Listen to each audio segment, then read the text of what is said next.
In this problem here, we're going to look at finding the voltage that's developed across two different capacitors in a purely capacitive circuit. We're interested in finding the voltage that's developed across capacitor 1 as well as the voltage that's developed across capacitor 2.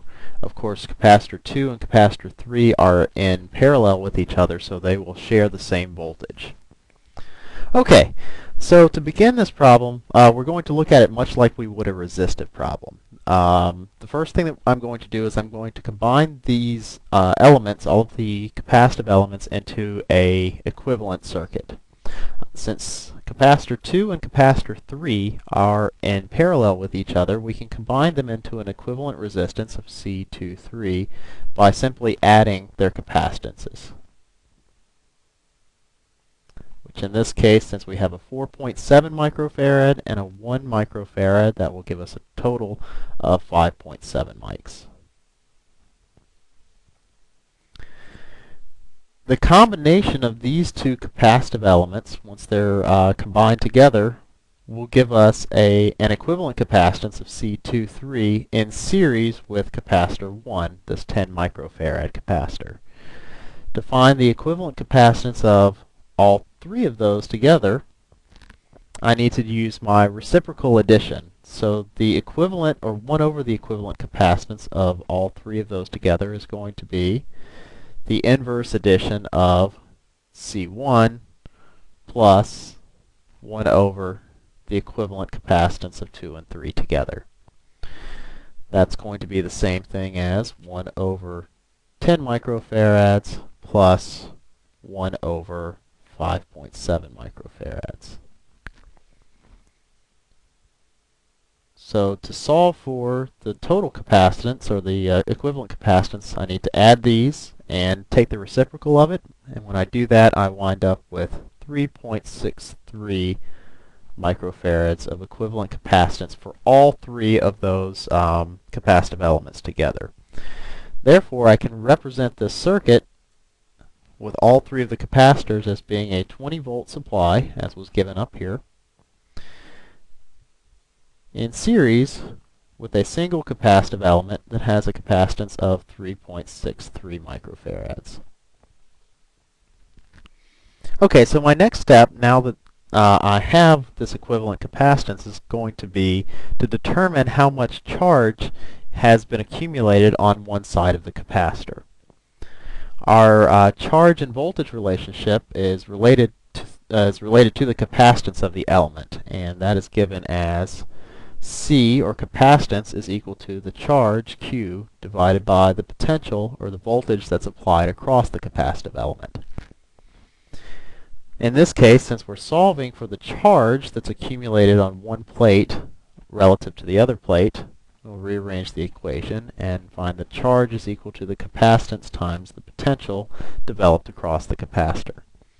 We know that the potential is 20, and we now know that the equivalent capacitance is 3.63 microfarads.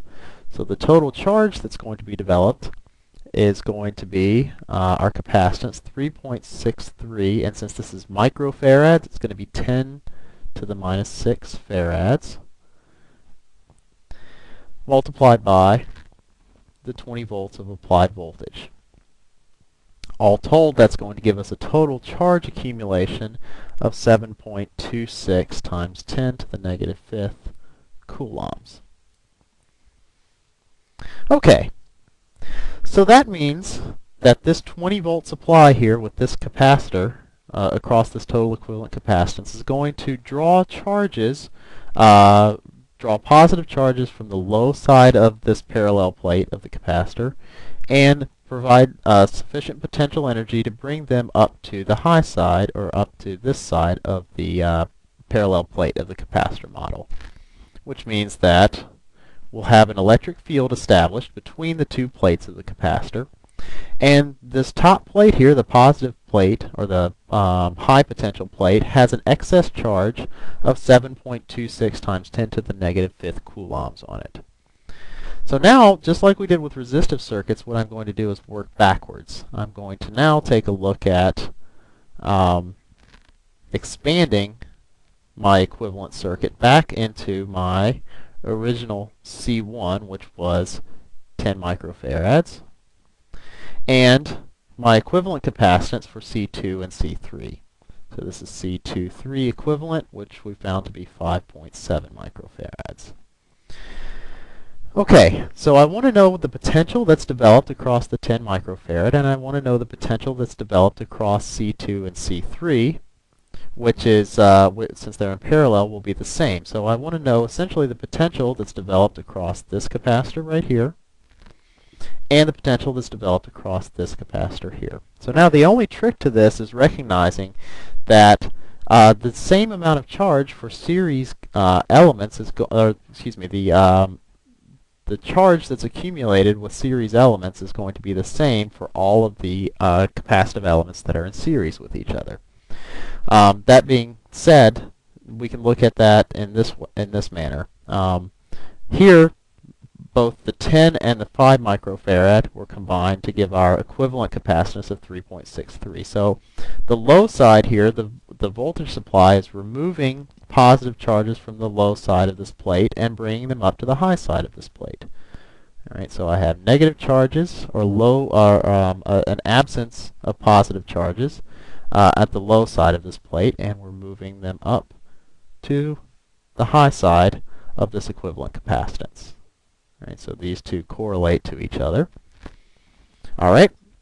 Now, by virtue of removing positive charges from the low side of this plate, that means that the charges are going to want to redistribute in this intermediate area right here. So what's going to end up happening is we're going to be drawing positive charges down towards the top plate of the C2-3 equivalent, which is going to leave us with negative charge accumulation on the C1 plate. And we're going to have the same magnitude of charge leaving or being separated between both plates of these two capacitive elements that are in series with each other. So that means the accumulation of charge on C1 is 7.26 coulombs, and the accumulation of charge on this C2-3 capacitive equivalence is going to be the same value. Okay, so with that in hand, we can now determine what the voltage across capacitor 1 is by using our same relationship here, the relationship between the voltage and the capacitance. So the voltage across capacitor 1 is going to be the charge accumulated divided by the capacitance of the element. We found the charge previously to be 7.26 times 10 to the negative 5th coulombs, divided by the capacitance, which is 10 times 10 to the negative 6 farads. So in this case, we determine that the potential developed across the 10 microfarad capacitor is 7.26 volts.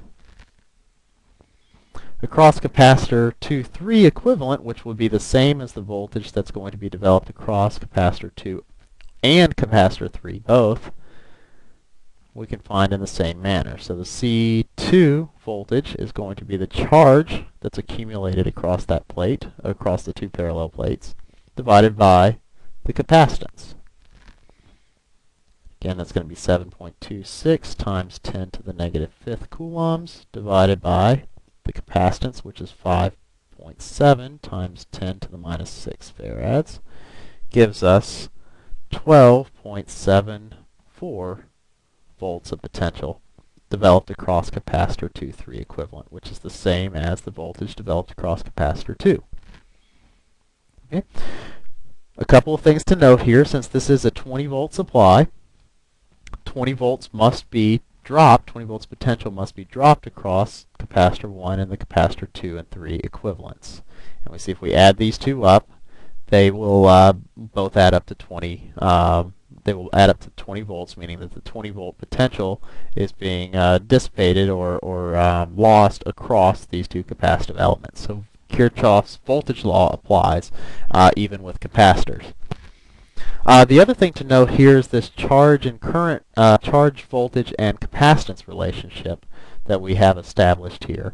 What this means is that, what this tells us is that the charge that's accumulated and the voltage and capacitance are related to each other. So what we find here with this example, with series elements, the larger capacitor is going to have the smaller voltage across it. Since these two elements are in series and they have the same charge accumulation across their plates, that means the smallest capacitor is going to have the largest is going to have a larger potential drop across it. And that's because in order to accumulate more charge with a smaller capacitance, we have to have a greater driving force or a greater potential developed across it. That comes through in looking at this equation, as well as intuitively, if we have a smaller ability to hold to hold or contain particles or contain our charges, then we're going to need a greater amount of force or a higher amount of pressure, if you will, to force those charges into that smaller area or into that smaller capacitance area.